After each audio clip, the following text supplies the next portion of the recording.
अस्सलाम वालेकुम dear students. आवाज़ आप लोग को क्लियर आ रही है? कोई इशू तो नहीं है?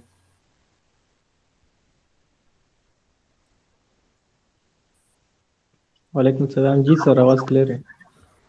ओके, तो स्टार्ट करते हैं हम आज का हमारा लेक्चर। मैं प्रेजेंटिंग जो है स्टार्ट कर रहा था, काइंडली आप लोग जो है प्रेजेंटिंग ना करें ताकि रिकॉर्डिंग जो है वो डिस्टर्ब ना हो। Okay sir. जी, स्क्रीन आप लोग के साथ शेयर हो रही है? Yes sir. ओके, तो आज का जो हमारा लेक्चर है वो लेक्चर नंबर 11 है, और आज का जो हमारा टॉपिक है वो है practical applications of Bernoulli's equation. Bernoulli's equation जो है पिछले लेक्चर्स के अंदर हमने उसको जो है पढ़ा था। स्टेटमेंट हमारे पास क्या थी बर्नौलीज इक्वेशन की, कि हमारे पास जो total energy of the liquid particle है वो हमारे पास जो है सेम रहती है जब लिक्विड जो है एक पॉइंट से, जब लिक्विड पार्टिकल एक पॉइंट से दूसरे पॉइंट की तरफ या एक सेक्शन से दूसरे सेक्शन की तरफ मूव करता है, तो उसकी जो total energy of the liquid particle होती है वो सेम रहती है। ये हमारे पास जो था बर्नौलीज इक्वेशन था। कुछ प्रैक्टिकल एप्लीकेशन है बर्नौलीज इक्वेशन की, आज उसको हम पढ़ेंगे। द बर्नौलीज थ्योरम और Bernoulli's equation is the basic equation which has the widest application in hydraulics and applied hydraulics. Since this equation is applied for the derivation of many formula, therefore its clear understanding is very essential. Though the Bernoulli equation has a number of practical applications, yet in this chapter we shall discuss its application on the following hydraulic devices: number one, venturi meter; number two, orifice meter; number three, pitot tube.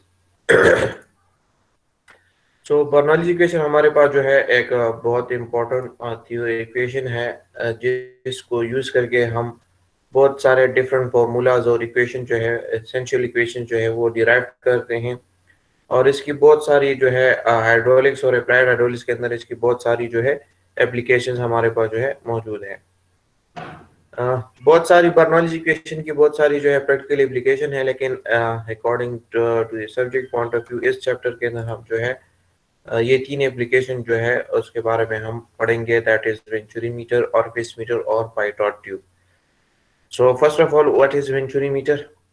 A venturi meter is an apparatus for finding out the discharge of a liquid flowing in a pipe. Venturi meter जो है हमारे पास एक apparatus है जिसको हम use करते हैं discharge को फाइंड करने के लिए।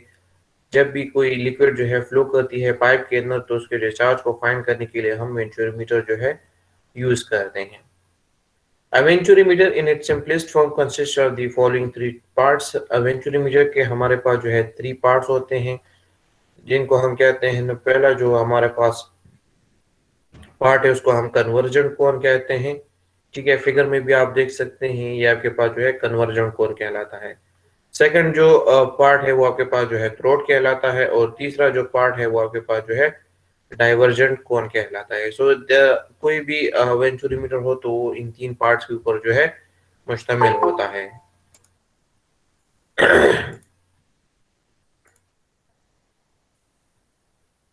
So, convergent cone क्या है? It is a short pipe which converges from a diameter d1, that is diameter of the pipe in which the venturimeter is fitted, to a smaller diameter d2. Conversion कोण हमारे पास जो है एक short जो है पाइप है जो कि कन्वर्ज होता है from diameter d1 to diameter d2, यानी कि आपके पास जो है वो ग्रेटर डायमीटर से स्मॉलर डायमीटर की तरफ जो है वो कन्वर्ज होता है। कन्वर्ज मीन के वो जो है बड़ा से छोटा होता जाता है। ठीक है, शुरू में वो बड़ा होता है, लेकिन जैसे ही वो जो है आप उसको मूव करते हैं, फिगर में भी आप जैसे आगे जाते हैं तो ये कन्वर्ज होके छोटा होता जाता है, इसका डायमीटर जो है छोटा होता जाए, तो इसको जो है इस वजह से कन्वर्जेंट कोण कहते हैं। The convergent cone is also known as inlet of the venturimeter। जो convergent cone है इसको inlet of the venturimeter भी कहते हैं। The slope of the converging sides is between 1 in 4 or 1 in 5 as shown in figure 7.7। और ये जो slope होता है, ये जो वाला जो स्लोप जो कन्वर्जेंट कोन के अंदर जो स्लोप जो है प्रोवाइड किया जाता है, ये 1 in 4 या 1 in 5 रेशियो के हिसाब से इसको जो है प्रोवाइड किया जाता है। अगला जो पार्ट है थ्रोट क्या है, तो throat it is a small portion of circular pipe in which the diameter d2 is kept constant as shown in figure. Throat जो है हमारे पास एक स्मॉल सर्कुलर पोर्शन पाइप का जो है, सर्कुलर पाइप का जो है स्मॉल पोर्शन है, जिसके अंदर जो डायमीटर होता है D2 उसको जो है कांस्टेंट रखा जाता है। फिगर में भी आप देख सकते हैं कि थ्रोट के ऊपर जो थ्रोट का सेक्शन है वहां पर आपके पास जो डायमीटर है D2 वो आपके पास जो है कांस्टेंट रखा गया है। अगला जो पार्ट है डाइवर्जन कोन, तो वो क्या है? It is a pipe which diverges from diameter D2 to diameter D1। जो डाइवर्जन कोन है ये हमारे पास जो है पाइप है जो कि डाइवर्ज होता है from diameter D2 to diameter D1। यानी कि शुरू में जो है उसका जो डाया है वो छोटा है और वो आगे जाके जो है उसका डाया जो है बड़ा होता जाता है। तो ये जो है डाइवर्ज होता है from diameter D2 to D1। The divergent cone is also known as outlet of the venturi meter, और जो डाइवर्जेंट कोन का जो डाइवर्जेंट कोन है इसको आउटलेट ऑफ द वेंचुरीमीटर भी कहते हैं। The length of the divergent cone is about 3 to 4 times than that of the convergent cone as shown in figure। और ये जो डाइवर्जेंट कोन है इसकी जो लेंथ होती है वो 3 to 4 टाइम जो है of that of the convergent cone होती है। यानी कि जो कन्वर्जेंट कोन है उसको अगर आप 3 to 4 टाइम्स कर ले तो उतनी जो है डाइवर्जेंट कोन की लेंथ बनती है। Now, a little consideration will show that the liquid while flowing through the venturimeter accelerated between the section 1 and 2, that is while flowing through the convergent cone. As a result of the acceleration, the velocity of liquid at section 2, that is at the throat, becomes higher than that at section 1। अगर हम थोड़ी सी consideration जो है वो show करें तो हमें जो है मालूम होगा जब लिक्विड वेंचुरीमीटर के अंदर जो है फ्लो करेगी तो अगर उसको हम जो है एक्सेलरेट करते हैं बिटवीन सेक्शन 1 and 2, ये आपके पास जो है सेक्शन 1 क्या है और ये आपके पास जो है सेक्शन 2 है। तो अगर जो है जो फ्लो है लिक्विड जो है जो फ्लो कर रहा है कन्वर्जन कोन के अंदर, as a result of this acceleration हमारे पास जो है जो velocity of the liquid particle है सेक्शन 2 के ऊपर वो हमारे पास जो है ज्यादा हो जाएगी फ्रॉम सेक्शन 1 से। ठीक है, ये आपके पास जो है सेक्शन 1 है, ये आपके पास जो है सेक्शन 2 है। अगर आप जो है सेक्शन 1 के ऊपर जो आपके पास जो लिक्विड अगर आप उसको जो है एक्सेलरेट करते हैं तो इस रिजल्ट आपके पास जो वेलोसिटी है सेक्शन 2 के ऊपर वो आपके पास जो है इंक्रीज हो जाती है या ज्यादा हो जाती है या हायर हो जाती है। This increase in velocity results in considerably decreasing the pressure at section 2। और इस इंक्रीज ऑफ वेलोसिटी की वजह से हमारे पास जो प्रेशर है सेक्शन 2 के ऊपर वो हमारे पास जो है डिक्रीज हो जाता है।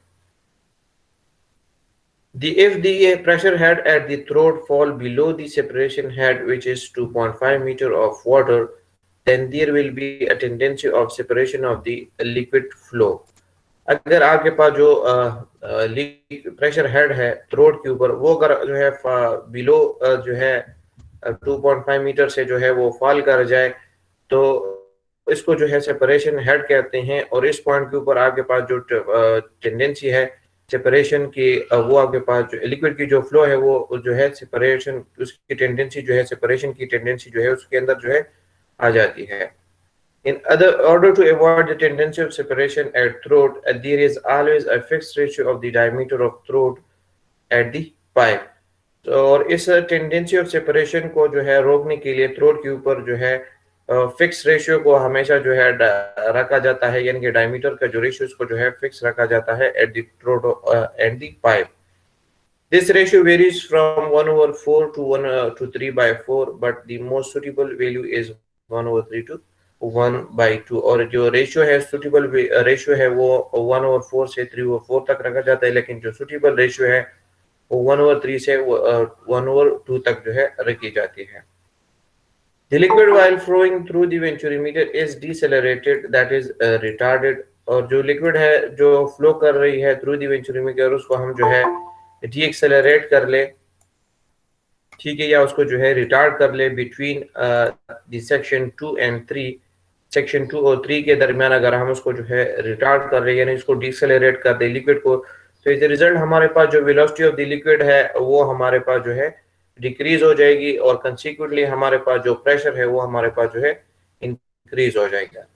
If the pressure is rapidly recovered, then there is every possibility of for the stream of liquid to break away from the walls of the meter due to boundary layer effect। और इसके जो pressure है अगर वो rapidly जो है recover हो जाए तो इसकी वजह से हमारे पास जो है पॉसिबिलिटी है कि जो स्ट्रीम ऑफ लिक्विड है वो ब्रेक हो जाए, ठीक है। एज ए रिजल्ट हमारे पास जो लिक्विड है वो हमारे पास जो बाउंड्रीज है उससे जो है बाउंड्री वॉल से जो है अलग हो जाए। In order to avoid the tendency of breaking away the stream of liquid, the divergent cone is made sufficiently longer. और इस टेंडेंसी को ब्रेक होने से बचाने के लिए जो है अवॉइड करने के लिए हम जो है डाइवर्जेंट कोन की जो लेंथ है उसको जो है काफी हम बढ़ा देते हैं बनिस्बत कन्वर्जेंट कोन के। Another reason for making the divergent cone longer is to minimize the frictional losses। और जो है हमारे पास जो अगला जो रीजन है डाइवर्जेंट कोन की लेंथ को ज्यादा करने की वो हमारे पास ये है कि हम जो है फ्रिक्शनल लॉसेस को जो है वो मिनिमाइज कर सके। कहीं जो है उसको हम जो है जितनी हमारे पास फ्रिक्शनल लॉसेस है उसको हम जो है जितनी हद तक हो सके उसको मिनिमाइज कर सके। Due to these reasons, the divergent cone is 3 to 4 times longer than that of the convergent cone. Now, in order to find the discharge through the venturimeter, consider a venturimeter through which some liquid is flowing as shown in figure। आप जो है discharge को find करने के लिए through venturimeter आप venturimeter ले, ठीक है, जिसके अंदर कोई लिक्विड जो है वो फ्लो कर रही है। फिगर में भी आप देख सकते हैं ये आपके पास जो है सेक्शन 1 है, ये आपके पास सेक्शन 2 है और ये आपके पास जो है सेक्शन 3 है। इस जो है के अंदर जो है आपके पास जो है वेंचुरीमीटर के अंदर आपके पास जो लिक्विड है वो फ्लो कर रही है, उसका डिस्चार्ज जो है थ्रू द वेंचुरीमीटर हम जो है फाइंड करेंगे। So let P1 is equal to pressure at section 1। Let हम एज्यूम करते हैं कि हमारे पास जो सेक्शन 1 के ऊपर प्रेशर है वो हमारे पास जो है P1 के बराबर है। And V1 is equal to velocity of water at section 1। और जो वेलोसिटी है सेक्शन 1 के ऊपर वो हमारे पास जो है V1 के बराबर है। Z1 is equal to datum head at section 1, ठीक है। और Z1 जो है वो हमारे पास जो है डेटम हेड है सेक्शन 1 के ऊपर, यानी कि सेक्शन 1 जो है कितने हाइट के ऊपर है डेटम लाइन से, तो वो हमारे पास जो है Z के बराबर है, Z1 के बराबर है। And A1 is equal to area of the venturi meter at section 1। और जो A1 है वो हमारे पास एरिया है वेंचुरीमीटर की सेक्शन 1 के ऊपर।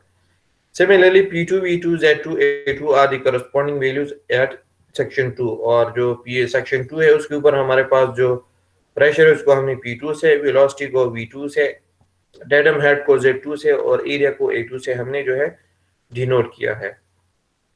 नाउ हम अप्लाई करेंगे Bernoulli's equation at section 1 and 2, that is Z1 plus V1 square divide by 2G plus P1 divide by omega is equal to Z2 plus V2 square divide by 2G plus P2 divide by omega.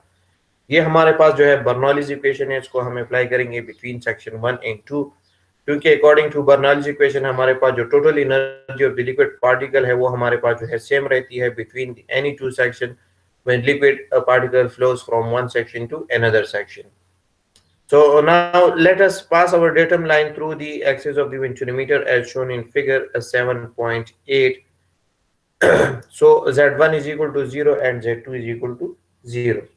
हम जो है assume करेंगे कि हमारे पास जो datum line है वो through the axis of the venturimeter से जो है पास हो रही है। सो दिस मींस कि हमारे पास जो डेटम हेड है वो हमारे पास जो है 0 के बराबर है। So this means Z1 and Z2 is equal to 0। So हमारे पास जो इक्वेशन 1 है this becomes to B1 square divide by 2G plus P1 divide by omega is equal to P2 square divide by 2G plus P2 divided by omega. इसको जो है आप थोड़ा सा रीअरेंज कर ले, so you will get P1 divided by omega minus P2 divided by omega is equal to V2 square divided by 2G minus V1 square divided by 2G, and let this is equation number 2। Now, since the discharge at section 1 and 2 is continuous, therefore V1 is equal to A2 V2 divided by A1। चूंकि हमारे पास जो discharge है वो continuous है section 1 और 2 के अंदर, so from equation of continuity हमारे पास जो डिस्चार्ज एट सेक्शन 1 है वो हमारे पास बराबर है discharge at section 2, that is A1 V1 is equal to A2 V2। इससे आप जो है V1 की वैल्यू निकाले, so V1 is equal to A2 V2 divided by A1।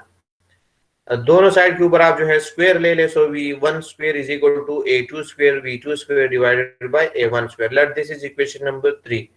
Now substitute the value of V1 square in equation number 2। इस जो equation 3 है उसके अंदर आपके पास जो V1 square की वैल्यू है ये वैल्यू आप उठा के यहाँ पर equation number 2 के अंदर जो है V1 की जगह V1 square की जगह पुट कर ले। So you will get equation number 2 as P1 divided by omega minus P2 divided by omega is equal to V2 square divided by 2G minus A2 square V2 square divided by A1 square divided into 2G. So ये आपके पास जो है equation आ जाएगी जब आपके जो है इक्वेशन नंबर 3 को सब्स्टिट्यूट करेंगे इक्वेशन नंबर 2 के अंदर. So this will P1 divided by omega minus P2 divided by omega is equal to V2 square divided by 2G. इसके अंदर आपके पास जो V2 square वो आपके पास कॉमन है, आप इसे कॉमन ले ले V2 square divided by 2G. So आगे पास आ जाएगा 1 minus A2 square divided by A1 square. Now this will be equal to V2 square divided by 2G into A1 square minus A2 square divided by A1 square.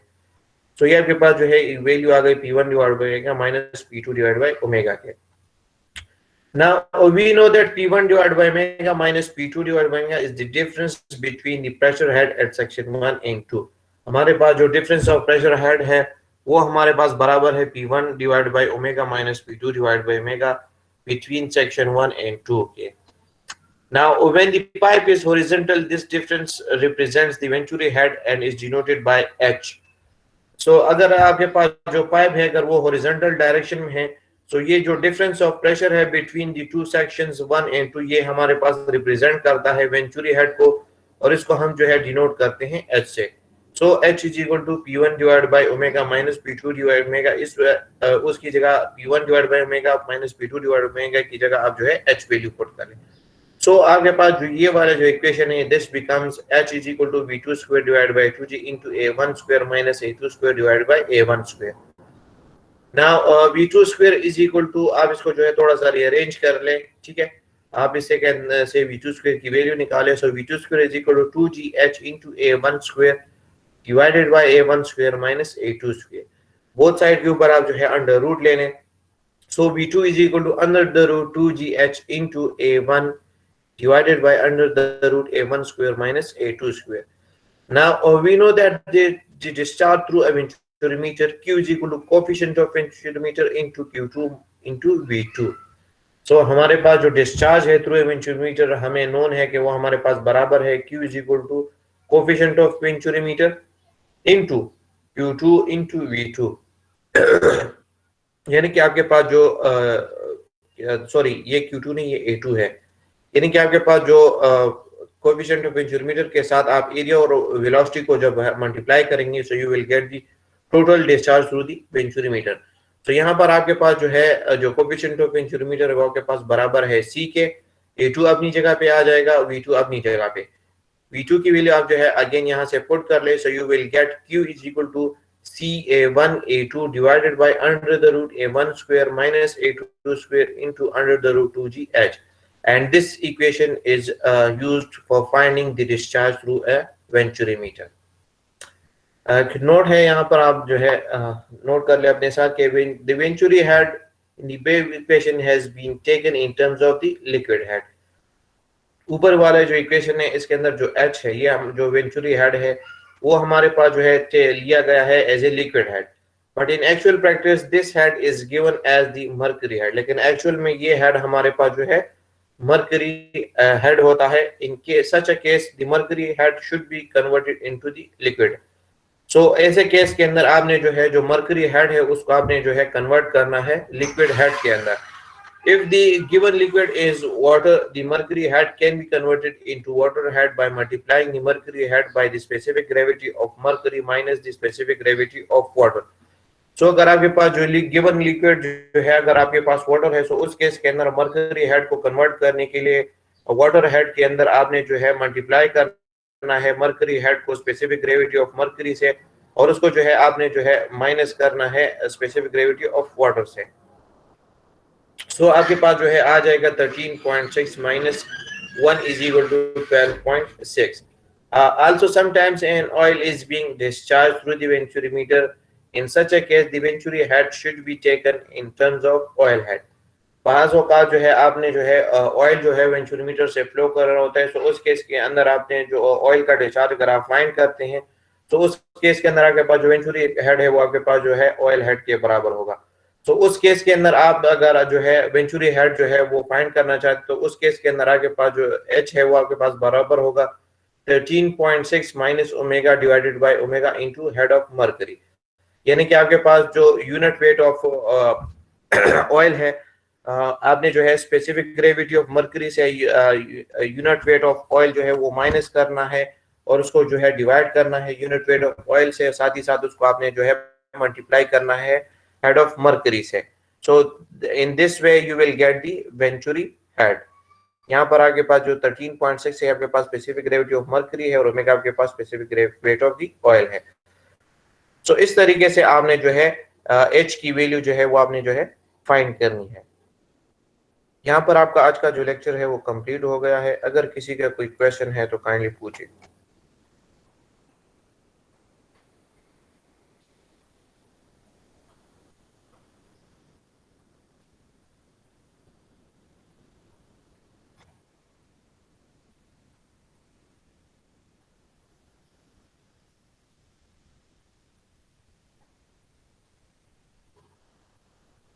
अगर आप लोगों का कोई question नहीं है तो आप लोग का आज का जो लेक्चर है वो यहाँ पे कंप्लीट हो गया है। अगर आप लोग मीटिंग लीव करना चाहते हैं तो आप लोग मीटिंग लीव कर सकते हैं।